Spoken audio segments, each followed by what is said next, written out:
There it is. Okay. So we're recording.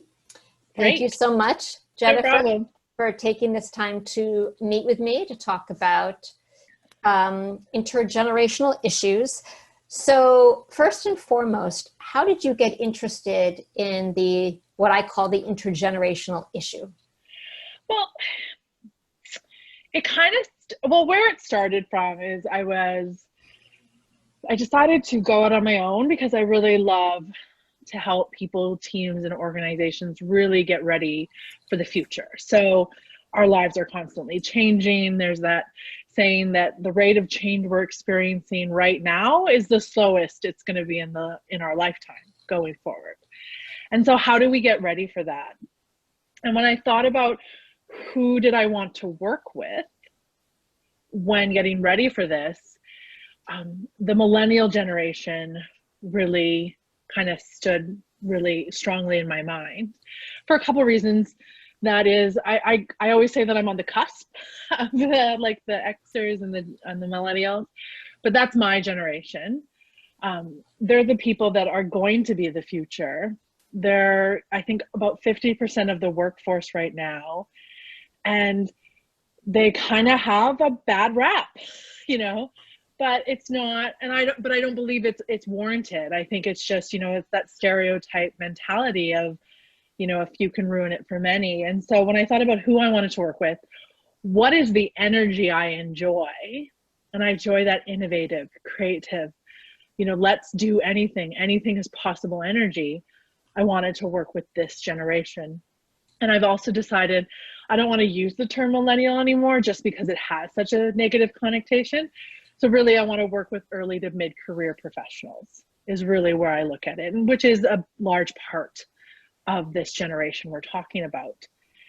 So when I thought about it, and then I did some research on, when you look at millennials, where are the struggles? Where do we need to focus on? And it wasn't just about millennials or this group of professionals. It's about everyone, because you can't look at things in a silo.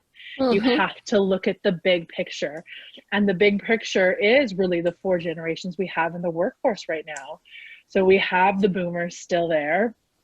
We have the Gen Xers, which I've learned sometimes feel a bit forgotten. We have the millennials or echo boomers or Gen Y. And then you have this new generation, which, I've heard I generation, I've heard Generation Z, but this new one, the youngest group we have in the organization. So it's not just about that one generation. It's about everyone working together so we can develop our future leaders. If we want companies to survive, if we want our economy to survive, this is the group of people we have to make sure is ready for that. That's where I came from. I feel very much the same way in terms of, to your point, at least in the U.S., they do comprise well over 50% of the workforce right now, statistically, and I do think they have a bad rap. I think that, to your point, sure, there are bad apples in every generation that are going to give people a bad reputation. Every generation, but I sort of feel like they're, in some ways, they're very much the misunderstood generation, for various different reasons. So. What has surprised you most now that you've sort of focused in on, I love this, early to mid-career professionals? Yeah, I just think the thing that has surprised me is how much people want this group to succeed. And I think they want and they need this group to succeed. If we don't have this, over 50% of our workforce being able to have the right mindset and critical thinking abilities to make companies successful, everything's going to die out, or the boomers are just never going to be able to retire if we look at it from that generation's perspective. But it's also, how do we get them to understand that basic foundation of business to make sure that they are ready to run the professional world, we'll call it, but also not lose that innovation, that creativity, that curiosity, that the belief that we can do anything. But we can do anything with the caveat if we have the right foundation to build from. So the biggest thing I'm really looking at, and I don't think it was a surprise. I don't think any of what I learned was a surprise, especially coming from this generation, but just how much work needs to be done. And sometimes things aren't sexy, but in order for you to get to that sexy part of work, you need to do the things that are not sexy, right? So Yep. yeah, so I think the biggest surprise was that really nothing surprised me, but also just the passion when I talk to people about this generation. There was no mediocre thoughts or balanced thoughts on this generation. It was all passion. It was all strong opinions on this generation. There was no, well, they're all right. It was all, oh, let me talk to you about millennials. Like, or the millennials I talked to, oh, let me talk to you about my leaders. So there was no evenness to the conversation. Yeah, and that's actually a great point, because that's very much the point of my book, which is once you to really approach everybody, as you said, you can't deal with one generation in a silo. Yeah. You really have to deal with everybody. And this very science-based approach, which does look at emotions and how huge a role emotions play in all this.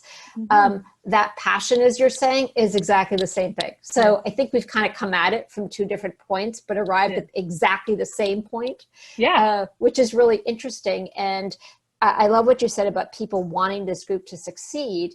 So having come at this particular demographic from the marketing perspective, which is sort of how I got to the HR issue, is where I found that millennials were struggling the most was no one ever shared with them what strategy was. And because they are the we can do it generation, and let's find a new cool way to do it, they were finding all sorts of new and cool ways, but weren't necessarily being told how you're going to be judged in the end, like what are the metrics of success, because they do exist, and B, that all of their efforts should be focused on those metrics of success. And, for example, in marketing, okay, you could have a video go viral, but if we don't sell more widgets, we don't care. Yeah. So they need to be told, like, well, how are you going to be judged? What does success look like? Let's strategically work towards that. So, and I agree with that completely. And then from the generation's perspective, is how we used to judge success the right way to do that too. Does that also need to change based on this new way of working that's coming? Because it's not just the new generations in the workforce, it's how we work that is changing. It's the gig economy, it's the flexible work arrangements, it's more contract-based working, more freelance. Everything about how we work is changing. So how companies measure success, especially when it comes to the performance of their employees, are we doing it the right way is the other question. And that's why everyone needs to be at this the table when we have these conversations. Yeah, that's so true. That's so true. And are we even accomplishing anywhere near what we could accomplish if everyone were working well together? So that leads me to my next question, which is, if there were one or two things you'd like to share with boomers and Gen Xers about what they really do need to know about millennials, sort of like that, they got a bad rap, but I mean, I love what you said about them being sort of the innovators and the can-dos, and we can do it better, sort of like thinking outside the box.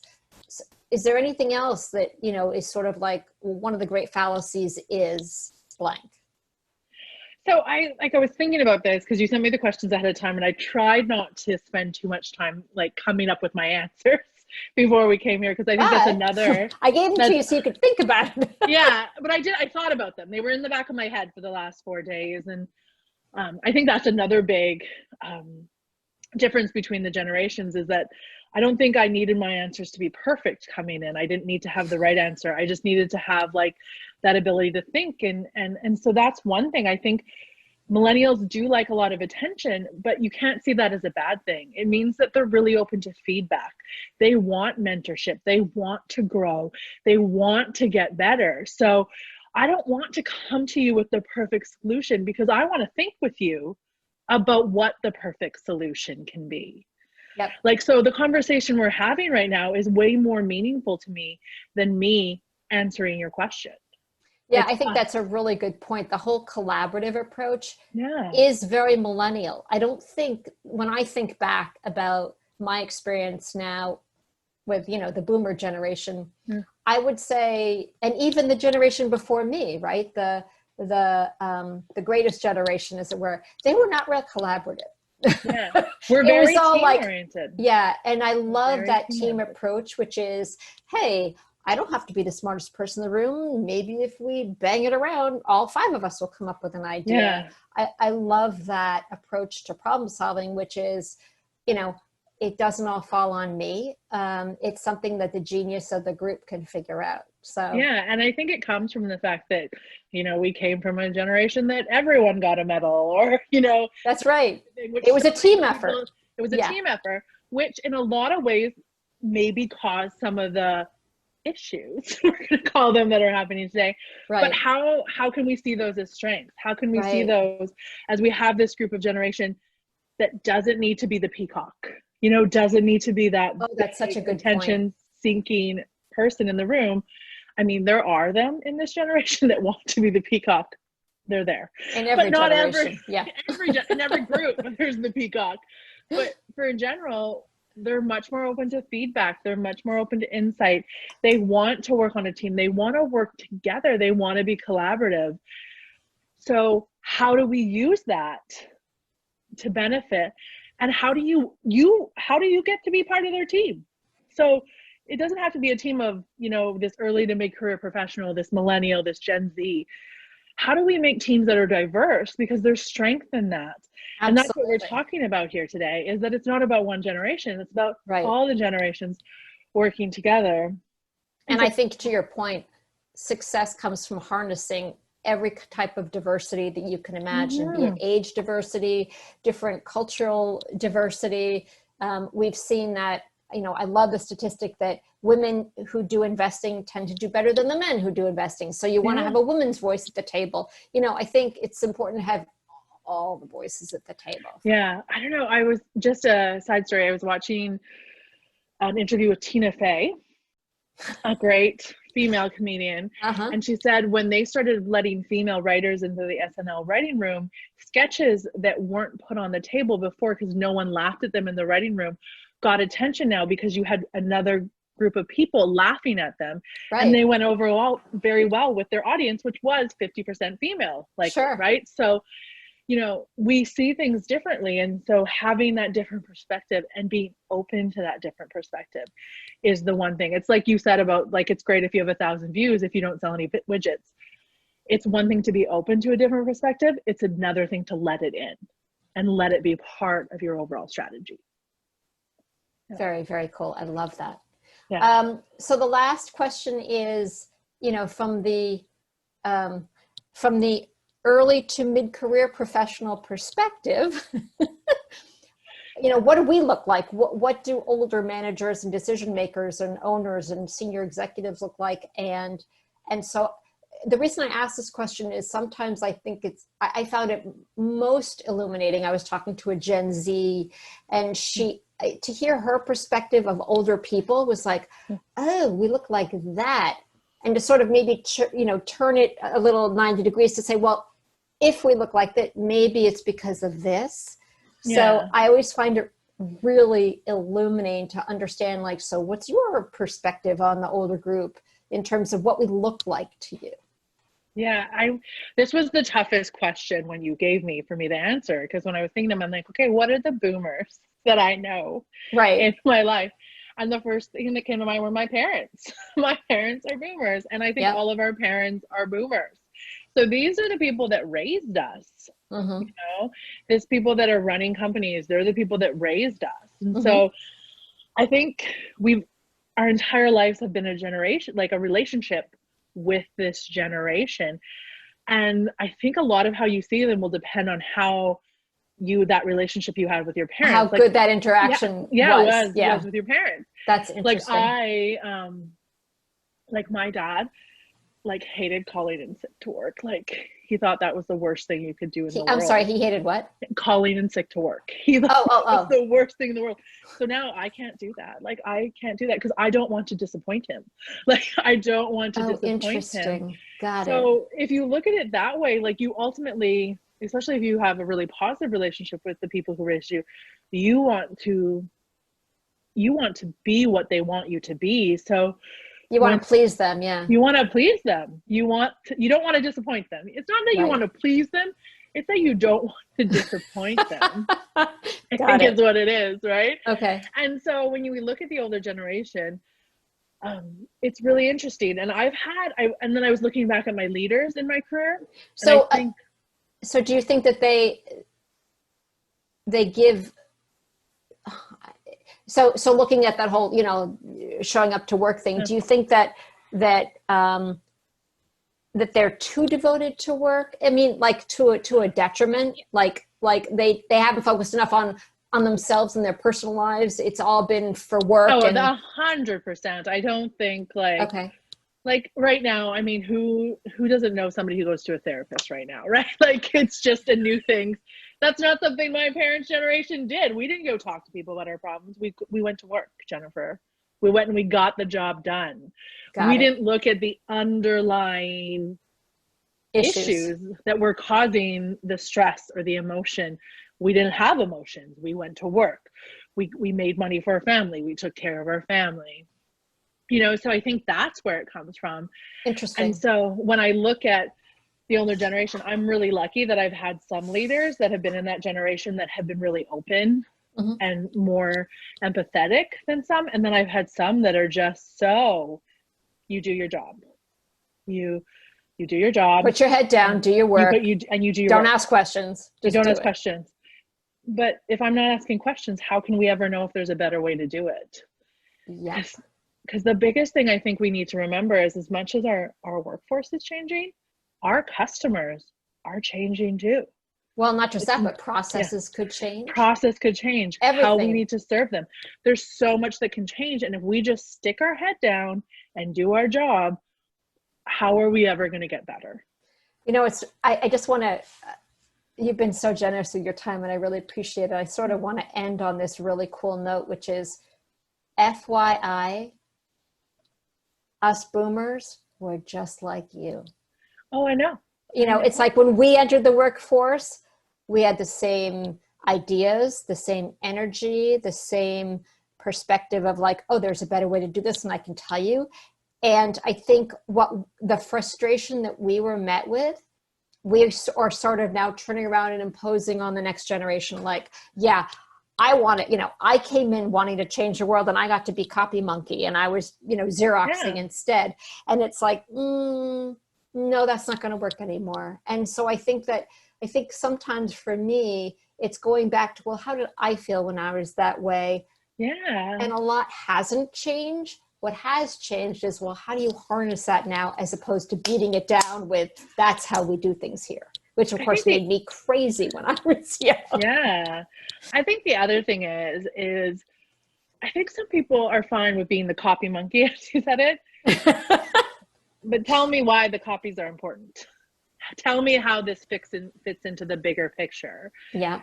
Tell me how doing this is going to help me understand. And it's that whole thing about systems thinking. We're part of a system. We're not one person. And, it's all about the team, but it's also a little bit about the individual too, because teams are made up of individuals.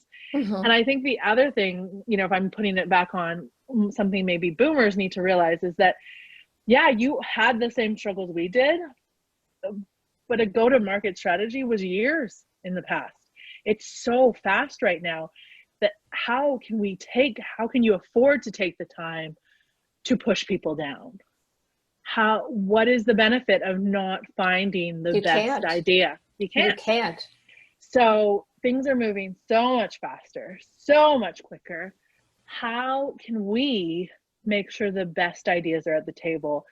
And the thing is you and I, Janet, we could both have a best idea, but together it's going to be a better idea. Absolutely. How do we find the better idea? And I think that ultimately for my generation is the hardest thing to accept, which is the way we did it isn't going to work anymore. It's just not the best way. It was how we did it. But to your point, the world is changing so much more infinitely faster than it was, that if you keep doing it that way, you're going to end up a dinosaur and in the dust. Yeah. And I think that's very scary to a lot of people. Yeah. And so, I think the other thing is that then it's going to be really interesting, because in 5 years, we're all going to have to remember how different it was 5 years ago. Because we're not going to be able to look back 20 years this time and go, it was so different 20 years ago. We're probably going to have a good 5 to 7 years to be able to like get into a group. And then Gen Z is here, and they're and they're going to be knocking on our doors, right? So so the more we can learn how to work together now, the easier it'll be when we have to let in a new way of working as we get older, as time goes by, and as we get to a new generation. This has been great. I really, really appreciate your taking the time to share this with me. This has been awesome. Okay, cool. Thank you. I appreciate it. Any last thoughts? I thought you wrapped it up really well, but is there anything else you kind of want to bow on top to tie it off? Oh, no. But I mean, yeah, there's probably a million things I could say right now. But once I say one thing, it'll be a new thing that I can add to that. I think the biggest thing I want to say to everyone is the only way we're going to get through this together is to keep this conversation going. Absolutely. Let's have more of these conversations. Let's talk about how do we develop our future leaders, and how do we modernize? I mean, I don't like the word modernize, our boomers in the world. How do we do that so we can meet in a place that's going to create a stronger bond and a stronger company and more impact for the world around us? I'm with you. We all have to be in the future together. Yeah. We are. That's the thing, is we don't have to be. We're here. So let's maximize together. That experience. Let's deal with that. Right. So, yeah. All right, cool. Well, thank you. Thank you so much. What I'll do is I'll write this up. I'll send it to you, and we'll take it from there. Sounds good. Thank you so much. No problem. Stop.